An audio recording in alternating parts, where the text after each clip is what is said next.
The sound of the wood screaming was the first thing that told me I shouldn't have driven up this driveway. It wasn't a human scream. It was a low, grinding groan of white oak under too much tension, a frequency most people can't hear, but one that hits the back of my teeth like a warning bell. I killed the engine of my truck. The forest rushed back in, heavy and wet with impending rain, but that groan stayed in the air like a bad note. Ahead, the structure loomed.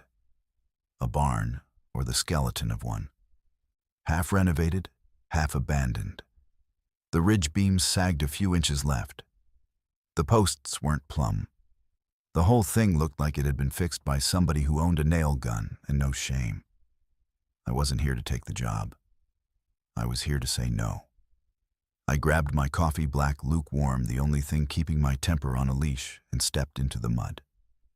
A fence line ran along the drive, new posts mixed with old ones, some leaning like tired men. A stack of rough-sawn boards sat by the gate, wrapped in plastic that had torn in the wind. Whoever bought that lumber had already lost the fight. A ragged terrier mix barked once and then stopped as if it realized I wasn't impressed. The barn doors slid open. She walked out like she belonged to the place. Denim overalls, white tank, a faded blue cap pulled low ponytail spilling out the back. She wiped grease onto a rag tucked into the front pocket. There was a smudge of dirt on her cheekbone she didn't bother to clean. She wasn't the flighty city flipper I expected. She was solid, earthy, the kind of woman who carried her own weight without asking permission. "You the timber guy?" she asked. "I'm Jude," I said, leaning against my truck, crossing my arms. "And that ridge beam is going to snap inside of 48 hours. She didn't flinch. She didn't look scared. She just turned, looked up at the sagging timber, and let out a sigh heavy enough to crush stone. 48 hours, she repeated. Great. The bank inspection is in 72. Then you're going to fail, I said flatly. I wasn't trying to be cruel. Gravity doesn't care about feelings. Neither does rot. You need a miracle, not a carpenter. I don't believe in miracles, she said, locking eyes with me. Dark eyes, calm, sharp. I believe in paying for good work. Marco said you were the best. Expensive, grumpy, and impossible to book. But the best. I hated that Marco talked so much. Marco exaggerates. Look, she said, stepping closer. The scent of lavender and sawdust hit me clean sharp, distracting. I don't need you to be nice. I need you to keep this roof from killing me while I try to save my family's legacy. Can you fix it, or did I waste my time waiting for you? The challenge hung there. The smart move was to get back in the truck. Then the wind picked up, and I heard the wood groan again. Not dramatic, not poetic. Real. A beam asking for relief. I can fix it, I grumbled, grabbing my tool belt from the bed of the truck. But it's going to cost you. And you stay out of my way. She cracked a smile, small but sharp. Deal. A diesel rumble rolled up the drive before I could take 3 steps. A flatbed crested the hill tires, spitting gravel. The cab doors swung open, and Marco climbed down, ball-cap flannel work boots, like the world owed him nothing, and he'd collect it anyway. Tell me I'm not late, he yelled over the engine. You are, I called back. By about 3 minutes. Marco grinned like that was a compliment. He slapped the side of the truck, then glanced at the barn and whistled low. Jude, he said like he was greeting a storm cloud, still fixing other people's bad decisions. Then he looked at Carmen. This her, he asked. Carmen stepped forward, hand out. Carmen, I'm the one who called you a legend. Marco shook her hand. His grip was firm, respectful. I told you, expensive, grumpy, but he makes wood behave. I shot him a look. You talk too much. Marco laughed and walked to the flatbed. I brought the LVLS, the steel plates, and the chain falls you asked for. Also brought a second pair of hands since you're not 20 anymore. I didn't ask for your mouth, I said. You got it anyway, he replied, and then nodded at Carmen. If he starts cursing at the building, don't take it personal. That's him thinking. Carmen's smile tilted. Good. I prefer thinking to pretending. Marco pointed at the torn wrap on the lumber stack by the gate. Cover that. Sun and rain will twist it. Jude hates twisted. I already got a tarp, Carmen said, lifting the one I'd tossed her. Marco's eyebrows rose just a flicker, like he clocked the same thing I did. She listened. She moved. She didn't argue to feel powerful. He climbed back up unlatched straps, and we unloaded the hardware in clean, efficient motions. Steel plates clanged, chains rattled. The air filled with the honest smell of machine oil and wet pine. When the flatbed was empty, Marco leaned close and murmured, "Try not to fall for her. You'll hate it." I didn't answer. Marco winked at Carmen, climbed into his cab, and drove off, leaving tire tracks and a problem I didn't want. Before I stepped inside, I pointed at the fence line. Those boards by the gate. Why are they out here? She followed my finger. Supplier dropped them yesterday. I was going to move them after I finished setting those posts. The wind tore the wrap. I know they'll warp. You're going to lose half that stack, I said. She lifted her chin like she hated agreeing. I know. I reached into my truck, yanked out a ratchet strap and a tarp, and tossed them to her. Cover them. Strap them tight. If you want to fight a bank, don't lose a fight to weather. For a beat, she looked at me like I'd just given her something more valuable than plastic and webbing.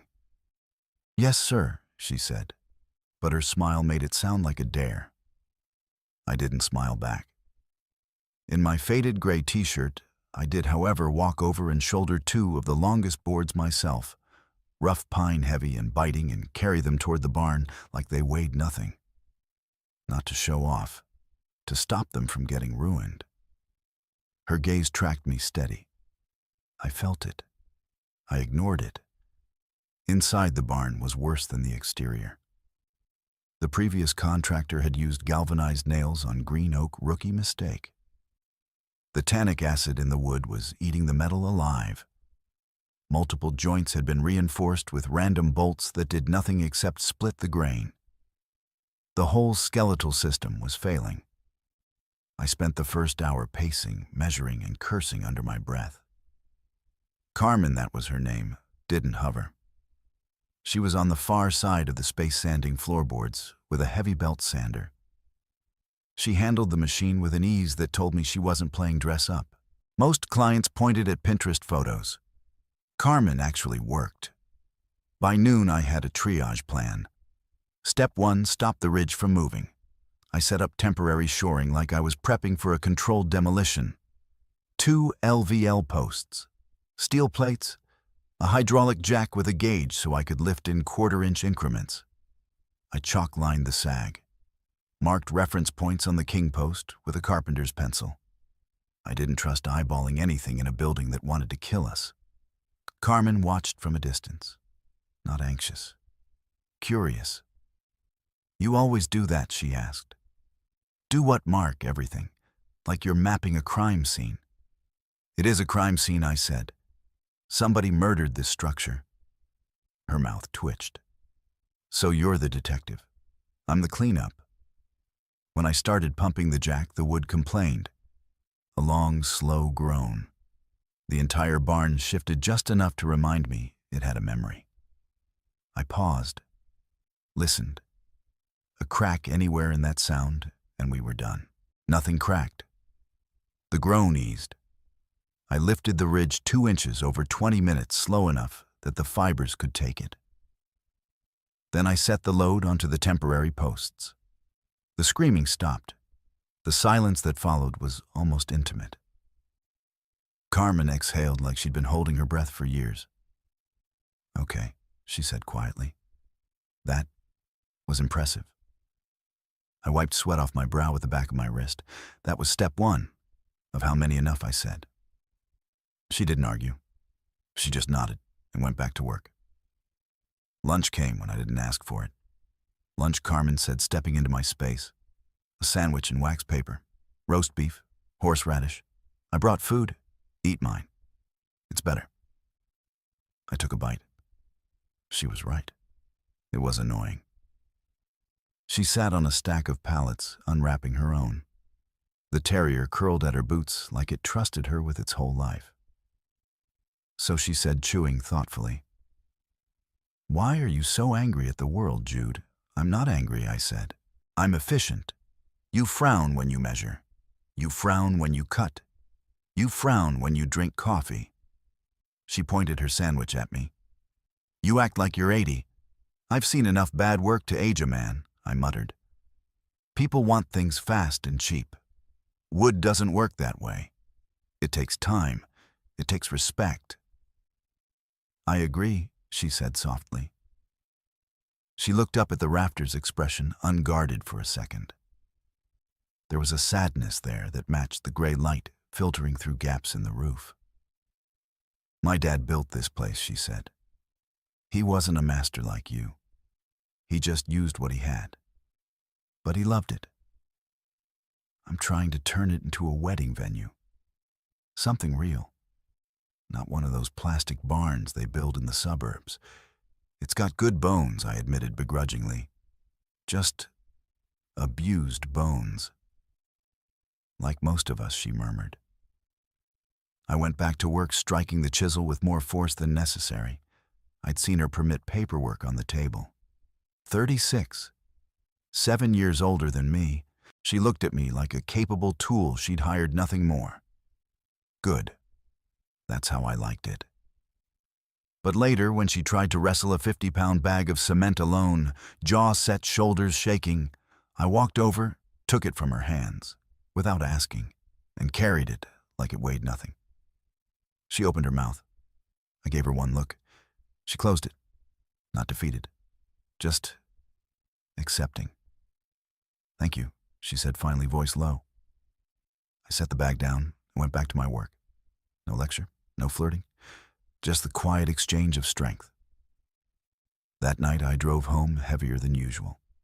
Not from the work, from the silence. My house was clean, empty, and perfectly built. And for the first time in years, it felt too big. The next morning I found Carmen outside by the fence line cap on hammer in hand, sinking a post with a level and a stubbornness that bordered on violent. "You're setting fence posts now?" I asked. "If the venue opens," she said, "driving a nail into a brace, people will park out here. If the fence fails, someone sues. If someone sues, the bank wins." She said it like it was a math problem. I looked at the posts, looked at the spacing, looked at the gravel line.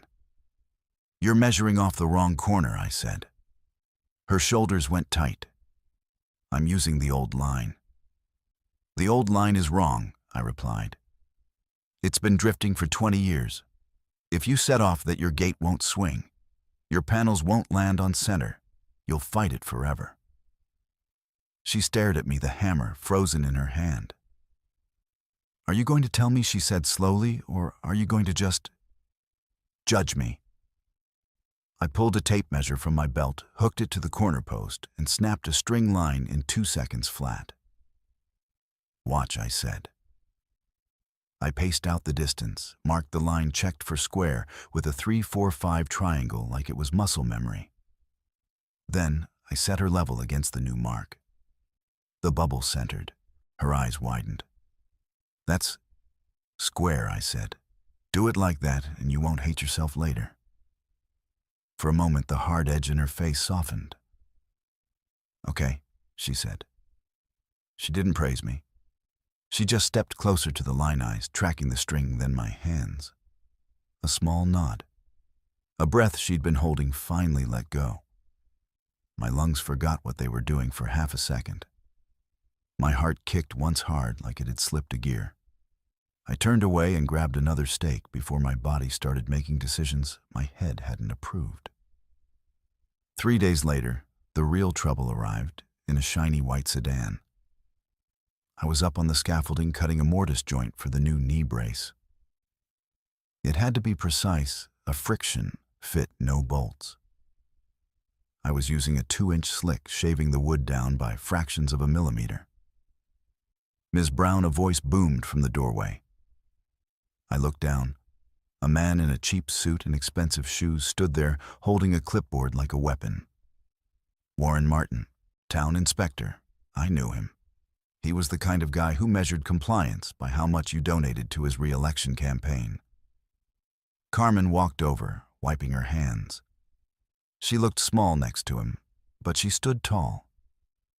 "Warren," she said, "we're busy." I see that he sneered, looking up at the work.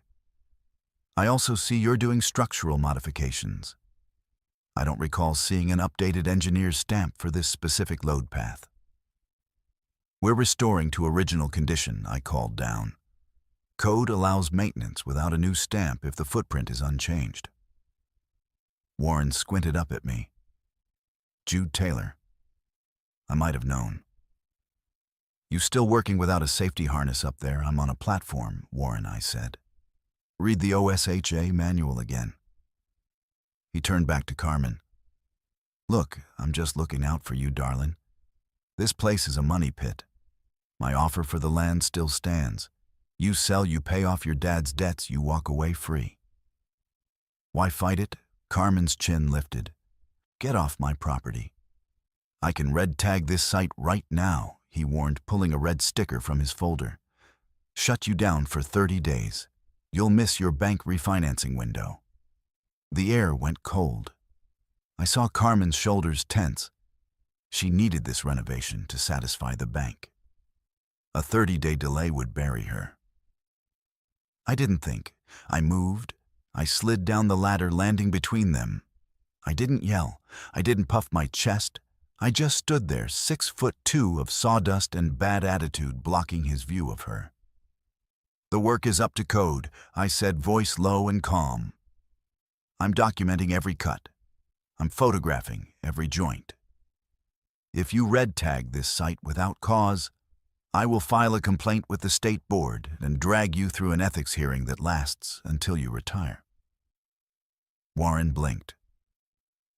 He wasn't used to people knowing the rules better than he did. He looked at me, then at Carmen. Carmen didn't fold. She stepped closer to my shoulder, not behind me, and said, "He's right. If you have a problem, put it in writing." Warren leaned forward like he meant to crowd me. Carmen moved first. She stepped between us, shoulder squared, palm up at Warren's chest, height, not touching him, just stopping him. Her chin lifted. "He's right," she said. "If you have a problem, put it in writing." Warren's jaw ticked. "Fine," he spat. "But I'll be back for framing inspection. If one nail is out of place, I'm shutting you down." He marched out. When his car finally disappeared down the drive, Carmen didn't sag with relief. She laughed. A short, disbelieving sound. "You threatened him with paperwork," she said. "He's a bully," I shrugged. "Bullies hate paperwork." She reached up, thumbed a smear of oil off my cheek like she'd done it 100 times, quick and casual. "Micro joy," she said, like she was naming something she needed. I caught her wrist, lightly controlled, looked at her. "Don't start making me sentimental," I said. Her eyes brightened. "No promises." Then her voice dropped. "He's right about one thing. The bank deadline is in 3 weeks. If we don't have the occupancy permit by then, they foreclose." 3 weeks, I frowned. "You told me 4.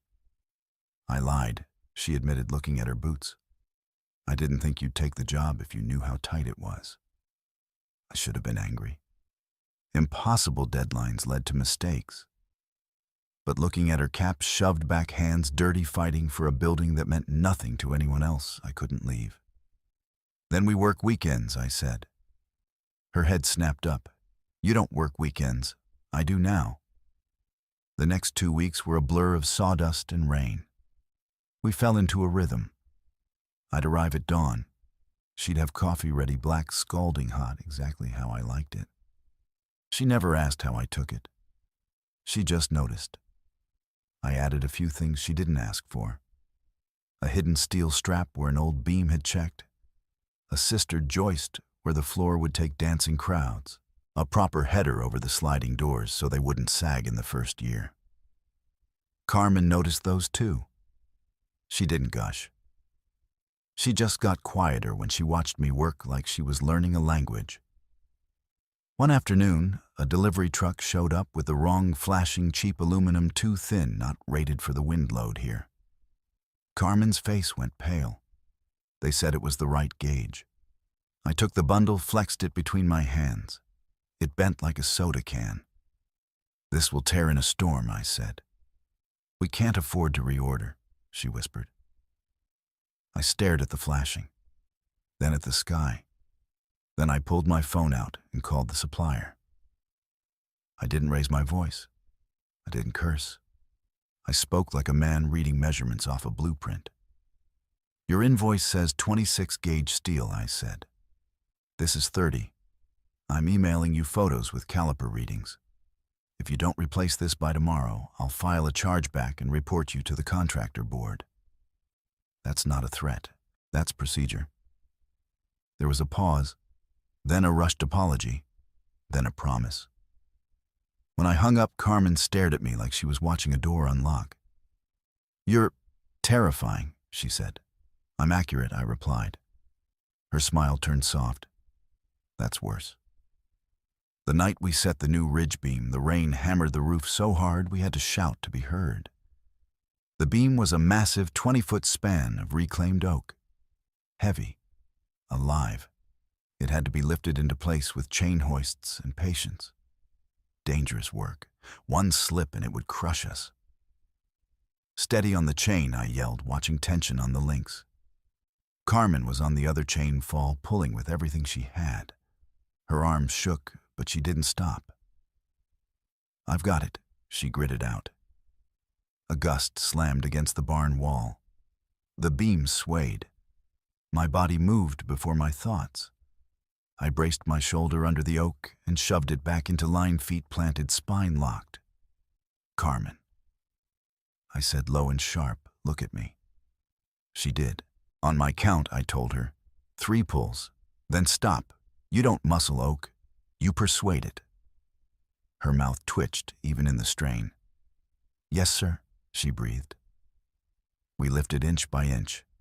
When the tenon finally slipped into the mortise, with a solid thunk, relief hit so hard it made me lightheaded. I drove the oak peg home with my mallet, locking it together. "Done," I breathed. Carmen leaned against a post chest, rising fast, sweat cutting clean lines through the dust on her skin. "You okay?" I asked. "Yeah," she whispered. "Just tired." I stepped closer. The barn was dim, lit by work lights clamped to posts. Outside, the storm raged. Inside, it smelled of fresh cut oak and rain. "You're doing good work, Carmen," I said. It was the first time I'd complimented her directly. She looked up, lips parting like she hadn't expected kindness to land that hard.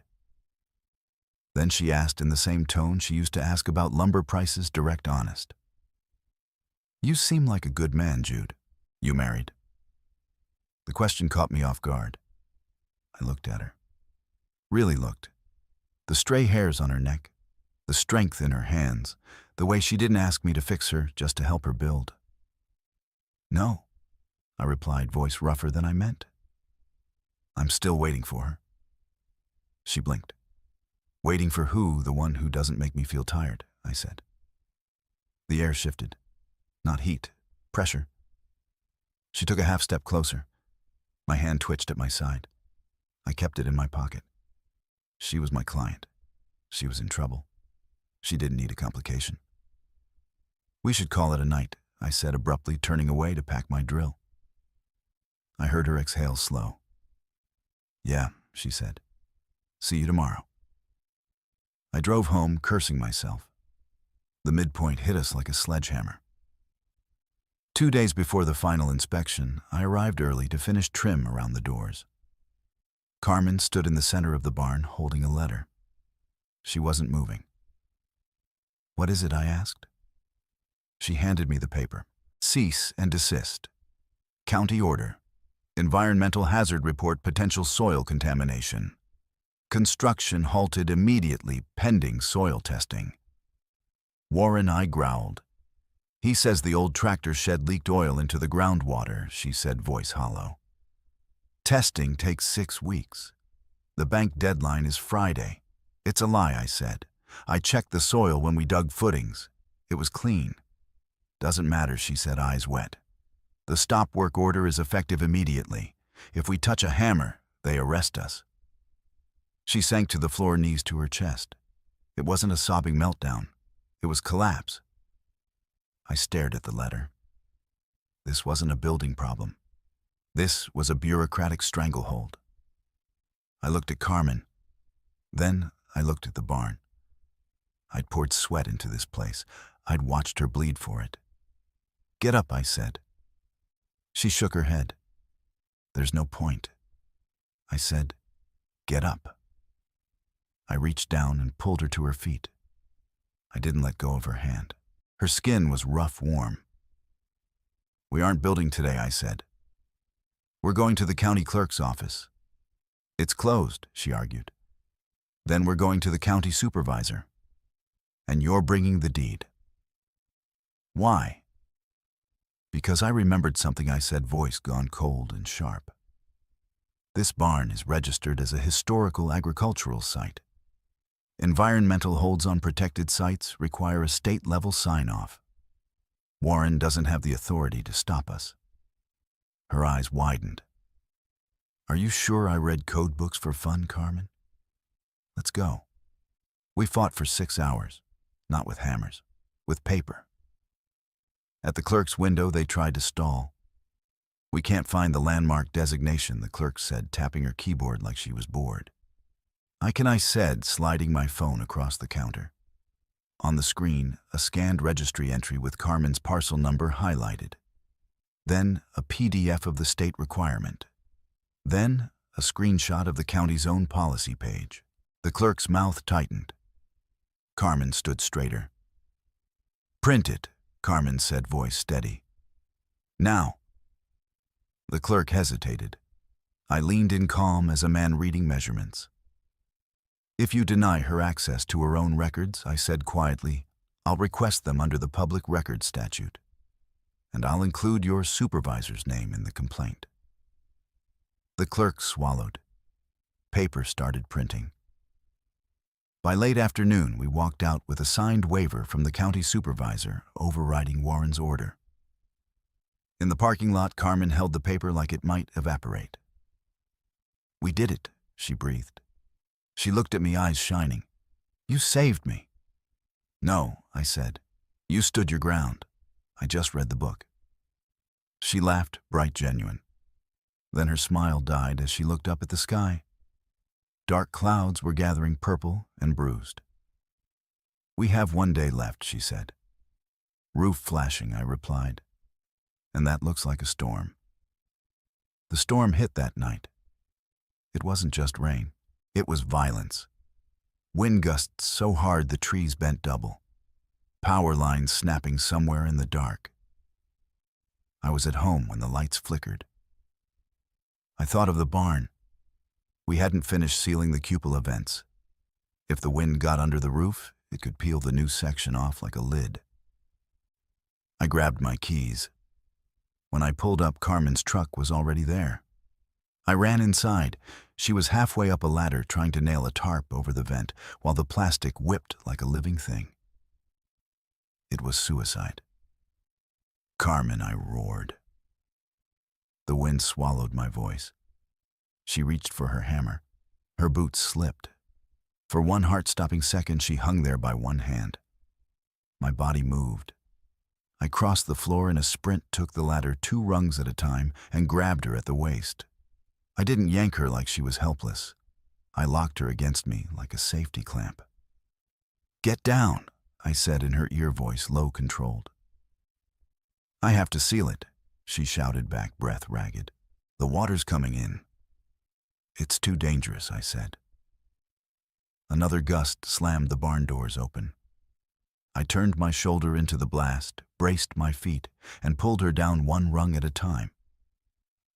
When we hit the floor, I took the impact on my back, keeping her off the concrete. We scrambled into the corner, away from the drafts. The barn groaned again louder. The wind tested every joint I'd cut. Carmen's hands trembled. "All that work," she said, voice breaking. "It's going to fail." I wrapped my arms around her shield and anchor. She pressed her face to my chest, shivering. I looked up at the ridge beam, at the butterfly joint, at the peg we'd driven home. It held. The wood didn't scream. It flexed. It did exactly what it was designed to do. "No," I said, voice steady. "It's not." "How do you know?" she whispered. "Because I built it," I said. Then I lowered my gaze to her. "And I built it for you." She went still. Not scared. Focused. She pulled back just enough to look at me in the dim emergency light. "Jude," she said, quiet. "Don't say that unless you mean it." My jaw tightened. "I don't waste words," I said. Her fingers curled into my flannel. That was the signal. Clear, mutual, consent without a speech. I lifted my hand, tucked a loose strand of hair behind her ear. My thumb brushed her cheek, and she leaned into it like she'd been waiting. "I'm not waiting anymore," I murmured. She nodded once. Then she kissed me. Not soft, not careful. A collision. Her hands fisted in my shirt. Mine framed her jaw, steady, controlled, like I was holding something I refused to drop. She kissed back with purpose, and when I eased, she followed, staying with me. When we finally broke, we didn't fall into anything else. We stayed forehead to forehead, breathing hard, listening to the storm try and fail to pull the barn apart. I wrapped a drop cloth around her shoulders like a blanket. She curled closer. The night passed in short stretches of silence and steady warmth. No drama. No regret. Just two stubborn people in the corner of a building they refused to lose. Morning broke clear and cold. The air smelled like washed earth. Branches were down everywhere, debris scattered across the yard. But the roof was intact. The cupola still stood. We walked out together. Carmen's cap was in my hand. I'd picked it up off the floor without thinking. I placed it back on her head, low over her eyes. She looked up at me like I'd just done something dangerously intimate. "Thanks," she said. "Stay dry," I replied. Warren's car pulled up at 8 o'clock, a.m. sharp, for the final inspection. He looked disappointed to see the building standing. He walked through with his clipboard, tapping walls, checking outlets, hunting for a fault. He checked railing height. He checked stair rise. He checked truss bearings. Carmen stood by the door, holding her breath. I stood beside her shoulder, brushing hers. I wasn't leaving. Warren finished. He stood in the center of the room, looking at the massive oak timbers. He looked at me. He knew he was beat. "Pass," he grunted, scribbling on the permit card. Occupancy granted. He moved to slap the sticker on the wall. Carmen stepped in before he could turn away. She reached for my hand, fingers threading through mine like it was the most normal thing in the world. Then she faced Warren with her chin up. "This is Jude," she said. "My partner on this build. Any questions go through him or me. Not around us." Warren's eyes dropped to our hands. His mouth twitched like he wanted to sneer. He didn't. He slapped the sticker on the wall and walked out. Carmen stared at it. Then she let out a shout of joy that startled birds off the roof. She threw her arms around my neck. "We did it. You did it," I said. And my face actually hurt from the unfamiliar action of smiling. She pulled back but didn't let go. "The bank gets paid." "The venue opens in spring," she said, eyes bright. "I need a partner for the build-out. Someone who knows wood. Someone grumpy." "I'm expensive," I warned. I know, she said softer. But you're worth it. I looked around the barn. It wasn't just a job anymore. It was part of me. I'm not signing a contract, I said, reaching into my pocket and pulling out my keys. I took the spare key to my shop off the ring and held it out. Collateral, I said. So you know I'm coming back tomorrow. Carmen took the key, fingers brushing my palm. Her eyes held mine. Does this mean you're done waiting? She asked. Yeah, I said, pulling her close voice low. She was worth the wait. Resilience isn't a speech. It's a sound. A hammer ring. A chain click. A beam settling into place. Some places don't need pretty words. They need a strong foundation. Straight lines. Honest joints. People who show up when the wind hits. If this story kept you listening, hit like, subscribe, and turn on notifications. And tell me, what's one thing in your life you'd rebuild, right, if you had the tools?